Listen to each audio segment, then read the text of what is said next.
चुनाव से पहले यूपी की राजनीति गर्म है। मायावती और मुलायम दोनों की पार्टी के अंदर घमासान मचा है। आज स्वामी प्रसाद मौर्य ने मायावती पर टिकट बेचने का आरोप लगाकर बीएसपी छोड़ दी। वहीं मुलायम की पार्टी में बाहुबली मुख्तार अंसारी को लेकर झगड़ा हो रहा है। ये दो तस्वीरें यूपी के चुनाव से पहले राजनीति किस तरह से गर्म है वो दिखा रही है।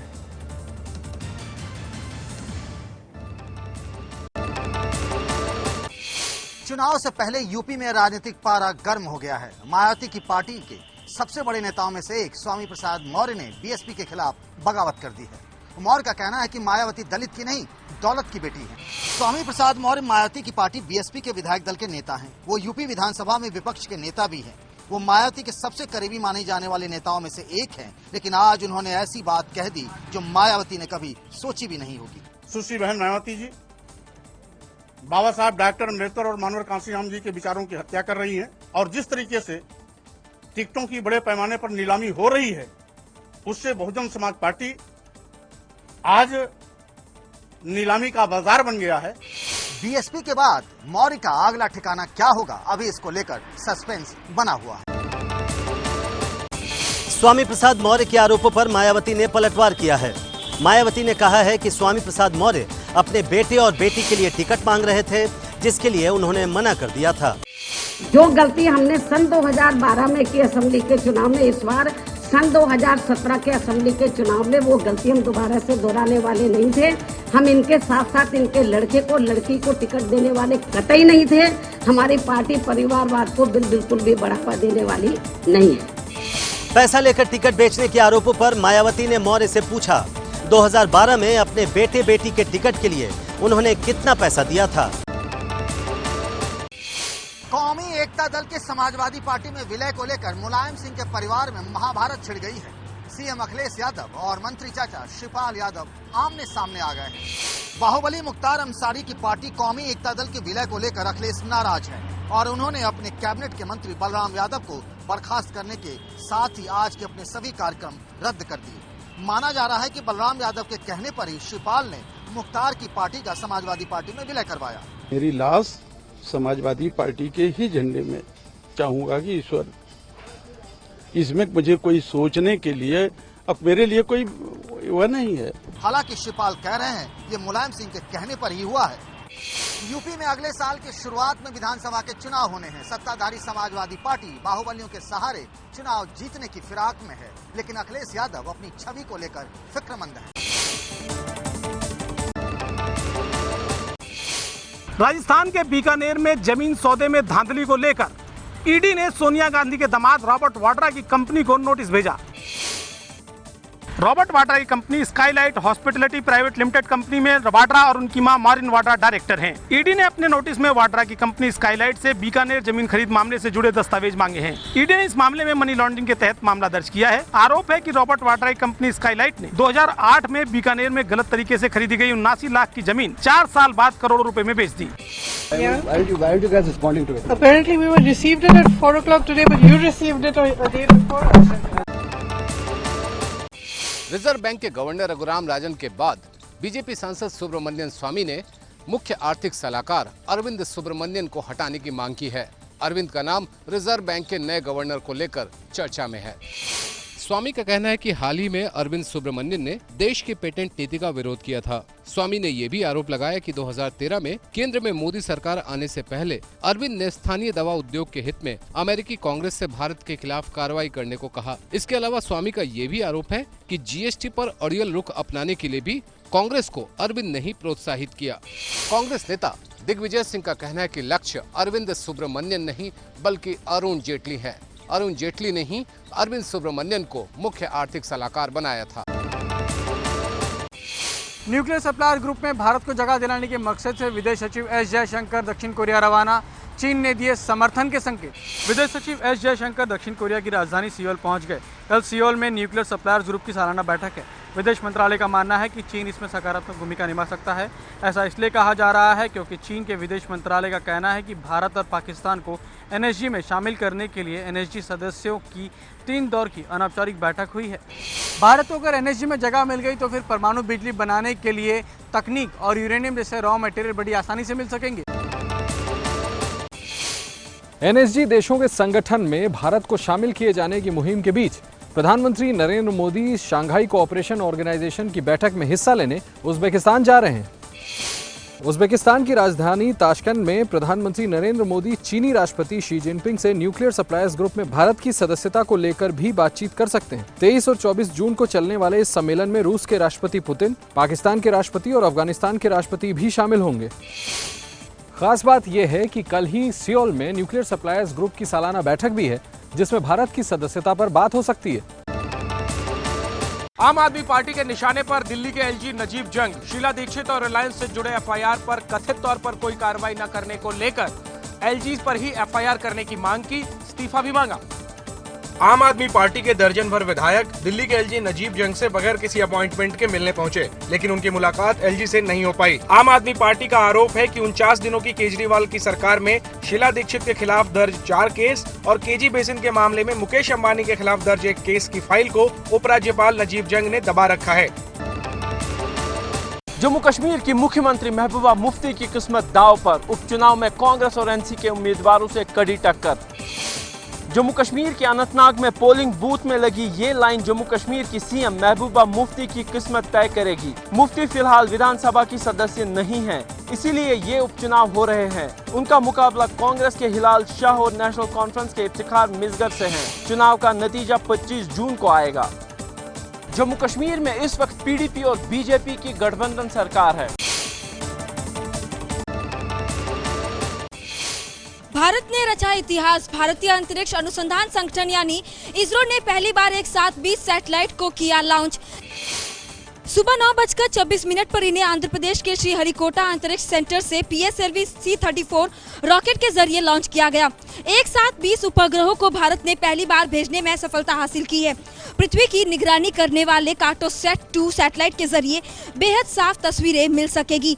भारतीय उपग्रह सत्यभामा सैट और स्वयं भी अंतरिक्ष में भेजे गए हैं। इसके अलावा अमेरिका, कनाडा, जर्मनी और इंडोनेशिया के 17 सैटेलाइट भी छोड़े हैं। इनमें गूगल का भी एक सैटेलाइट शामिल है। इसरो की इस ऐतिहासिक कामयाबी पर प्रधानमंत्री नरेंद्र मोदी ने भी इसरो की टीम को बधाई दी है।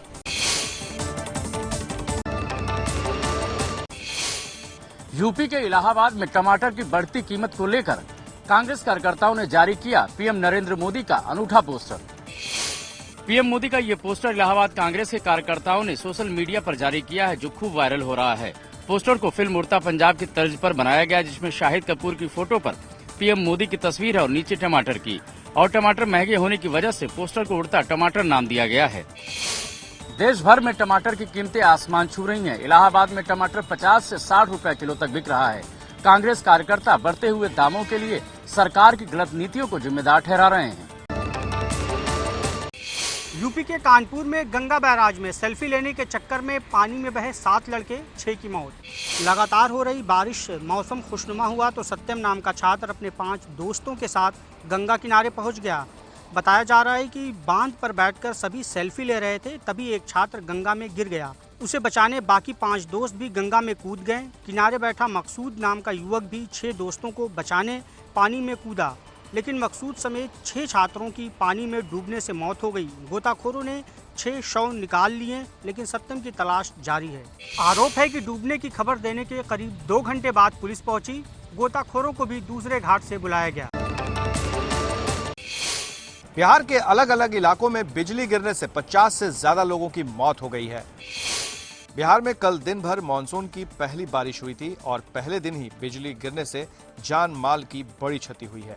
अकेले रोहतास जिले में ही ठनका गिरने यानी बिजली गिरने से 5 लोगों की मौत हो गई है, जबकि 1 दर्जन से ज्यादा लोग झुलस गए हैं। राज्य सरकार ने मृतकों के परिजनों को 4-4 लाख रुपए देने की घोषणा की है।